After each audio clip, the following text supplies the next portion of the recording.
I thought it could be really fun to share just some of my current favorite things that are helping me feel like I'm balancing the busy. And this is the summer edition.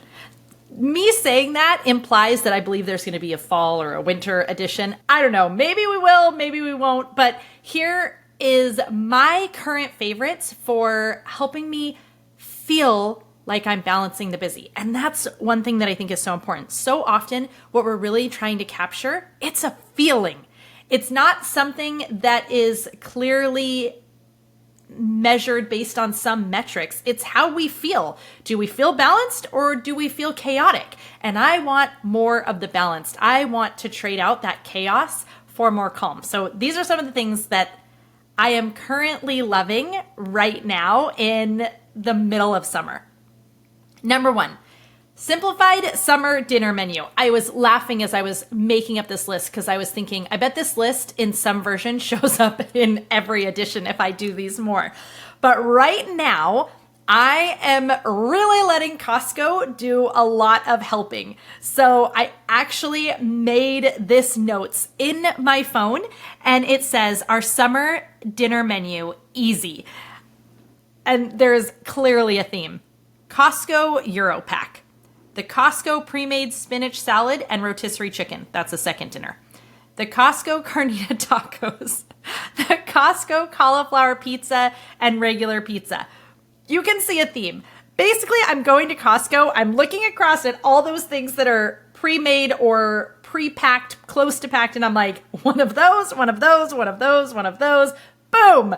Dinners for the week.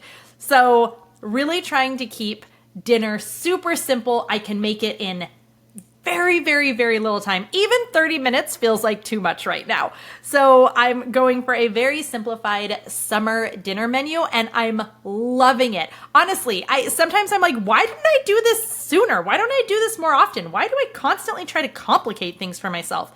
That always makes me think of the book Subtract by Leidy Clouts, and he was on the podcast, episode 17. Why is our inclination to add instead of to think, what could I take away to make this better? So that's definitely number 1 is the simplified summer dinner menu. Number 2 is that I'm giving myself a lot of white space, just a lot of downtime, a lot of room to be able to make impromptu plans, do whatever I want. And that has felt really, really good. In fact, one of the things that's come out of that is that I'm reading a bunch of novels, which isn't something that I do very often. It actually almost is kind of like a summer thing, or it's definitely a downtime thing. I'm always reading business books, personal development books, those kind of things, but I don't always make time for novels, especially because when it comes to business and personal development, I love to listen to them. I just put them in my ears and, I can listen on a walk or on the treadmill I'm not on a treadmill. I'm on an elliptical. Let's just clear that up right now. But it just can be really easy to listen to those. But with novels, I really like to actually flip the pages. It's really the only books I ever do that. And so creating white space gives me room to be able to read those books. I just finished Flight Girls and I really enjoyed it. And I already have another one queued up that I'm ready for.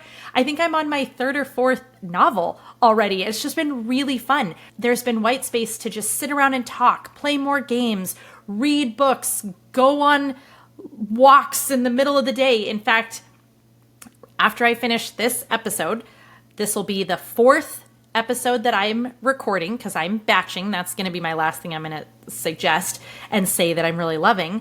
I'm going to go walk and I'm looking forward to that. The sun is shining. It's beautiful. It's going to feel good. Okay. Number 3, creating time to unplug. I've been really thinking about the power of unplugging 100% and how much we truly need that. I'm going to create a podcast in the future all about the power of taking a break from fake or from social media.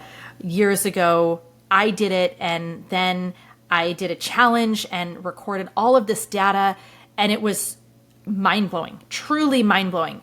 But this summer, we had a trip to Lake Powell, and there was no service, none. I mean, my phone, all of our phones, they showed SOS for an entire week. and it was incredible. I mean, it was just amazing. We even talked about how Lake Powell has no service, but you can get Starlink, you can get some of these things so that you can have Wi-Fi. And Taylor and I were talking about how we don't want it. We literally want to be like, no, please, we don't want that, because it felt so good to have everybody unplugged. Everybody comes together and no one's staring down at their phone because nothing on their phone works. So instead, they're like, hey, we should play a game, or having real conversations. There's just so much power in unplugging if we want to balance the busy. If things feel too chaotic, too frantic, one of the things we can do is to give ourselves some room to just be in our own thoughts and not have everybody else's thoughts flooding us all the time through the scroll. So unplugging, feeling so good about that. It was so powerful having that week, and I'm literally craving more of it. Another thing is just getting outside. That is really helping me balance the busyness throughout summertime, because I'm making space and making room. Again, I need to have the white space in order to have the room to be able to go for a walk, but just spending more time outside in the sunshine, it feels so good, and it makes me feel more balanced. The last two things I'm thinking about are a little more tactical. So the first one is impromptu date nights. Because our weekends are filled with fun plans with friends and things for the kids, Taylor and I are fitting in impromptu date nights in the middle of the week, in the middle of the day. Hey, do you want to go have dinner? Do you want to go do something? Let's have a date. And we're just going. So we're being more flexible during summer so that we make sure dates happen, because otherwise there's so much going on in the weekends, it probably wouldn't happen at all. And then the last thing that I have to share that is helping me feel balanced, I'm obsessed with it during summer. I'm obsessed with it all the time, and that is batching. I went into depth in this in episode 44, Summer Break Success, Expert Tips for Busy Moms and Happy Kids, and talked about the power of batching early so that you have more time, so that you have that white space. And you can still do that now. You still have however many weeks, maybe a month more before the kids go back to school. Take some time now and do some batching so that you can be freed up, so that you can have more of that white space. I am finishing recording the 4th episode for the podcast. All of these are getting batched right now. You're going to hear it in July. It's being recorded much sooner, and it's all helping so that I have the white space. I have the time to unplug. I have time to go get outside, to have the impromptu date night in the middle of the day. So I guess that's date day. Batching is so powerful, and it's definitely something that I am obsessed with and loving when it comes to balancing the busyness during the summer. It's so powerful to me to say, I'm going to really hunker down and do the work for a couple of hours and be caught up for the next several weeks or month or whatever it is, than to keep having to react in real time. I don't like reacting in real time.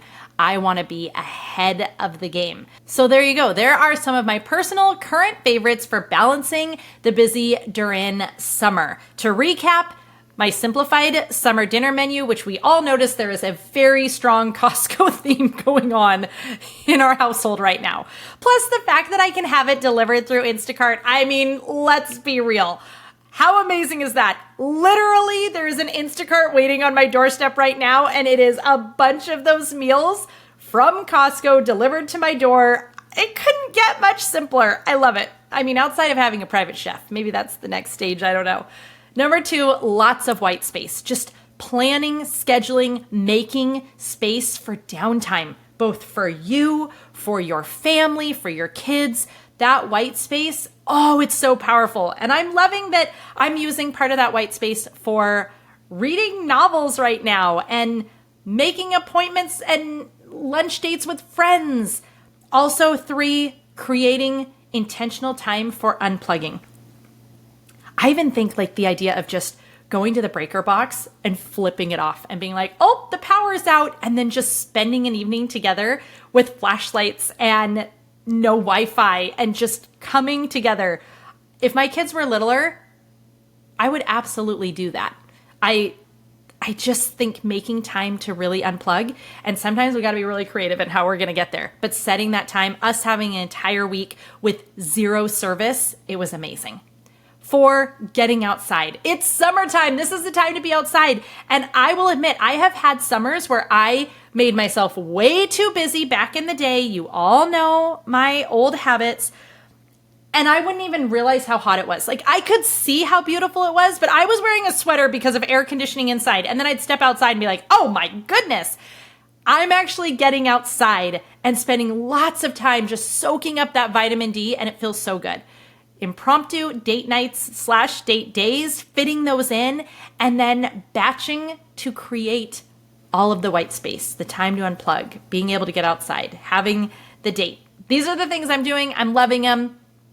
What would you add? What are your current favorite things for balancing the busy during the summertime? I'd love to hear them. So shoot me a DM or reply to any email if you are a Leah Remillet insider and share them with me. I want to know, because we are all about doing less but better so that we can live a life that lights us up. I'm Leah Remillet. This is Balancing Busy Podcast. Thank you so much for being a part of this podcast. It means the world.